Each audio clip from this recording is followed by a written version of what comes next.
हरियाणा में इस वक्त सबसे बड़ा सवाल ये चल रहा है कि क्या रावदान सिंह और उनके बेटे से संबंधित मामले में जो पीएमएलए के तहत ईडी ने जब्त किया है तमाम सामान, उसके बाद क्या गिरफ्तारी हो सकती है विधायक और विधायक के बेटे के। अभी पुख्ता तौर पर ईडी ने कोई सूचना नहीं दी है, लेकिन जो लिस्ट निकलकर सामने आई है वो बहुत चौंकाने वाली है, क्योंकि 1.42 करोड़ की बरामदगी इस सर्च में हुई है। और इस सर्च के अलावा 32 बेनामी जो फ्लैट हैं, कई जमीनों के जो कागज हैं, आपत्तिजनक कागज हैं, कई ट्रस्ट से जुड़े हुए कागज हैं, ये भी महत्वपूर्ण इस पूरी जांच में अब तक निकल कर आई है।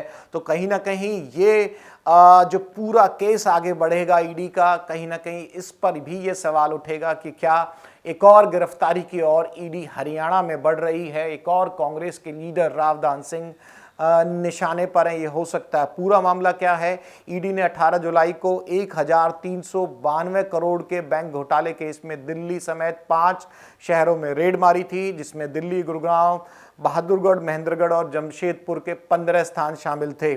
जिम्मेवारी ईडी के साथ सीबीआई को अभी सौंपी गई थी, लेकिन फिर ईडी ने इस मामले में अलग से पीएमएलए के तहत एफआईआर दर्ज कर जांच करनी शुरू कर दी है।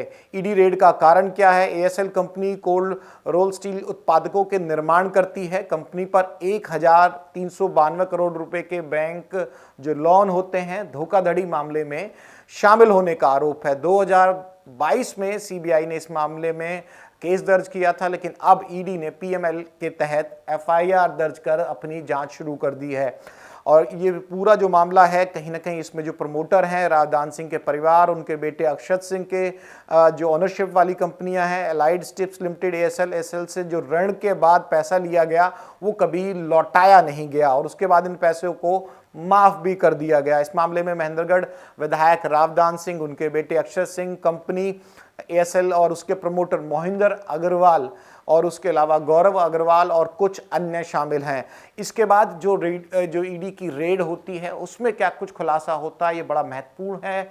ये फिर एक बार जानकारी पहुंचनी चाहिए कि जो तलाशी अभियान हुआ विधायक रावदान सिंह, अक्षत सिंह और उनकी संस्था और उनसे जुड़े हुए व्यक्तियों को लेकर हुआ, उसमें 1.42 करोड़ की नगद की बरामदगी है। आपत्तिजनक दस्तावेज बताए जा रहे हैं जो ईडी ने प्रेस रिलीज करके भी जारी किया, और इसके अलावा 32 बेनामी फ्लैट और जमीनें हैं, विभिन्न लॉकर हैं, ट्रस्ट आदि भी बरामद हुए हैं। ईडी की जांच अभी जारी है। ऐसे में सवाल ये है कि सुरेंद्र पवार, कांग्रेस के एक विधायक की गिरफ्तारी के बाद क्या हरियाणा में इससे भी बड़ा कदम उठाते हुए ईडी किसी और बड़े मुकाम पर, किसी बड़ी और गिरफ्तारी की तरफ, जिसमें अक्षत और रावदान सिंह की कंपनियों की जांच चल रही है, जिसमें एफआईआर हो चुकी है, क्या कुछ बड़ा हो सकता है? ये आने वाले दिनों में साफ हो जाएगा।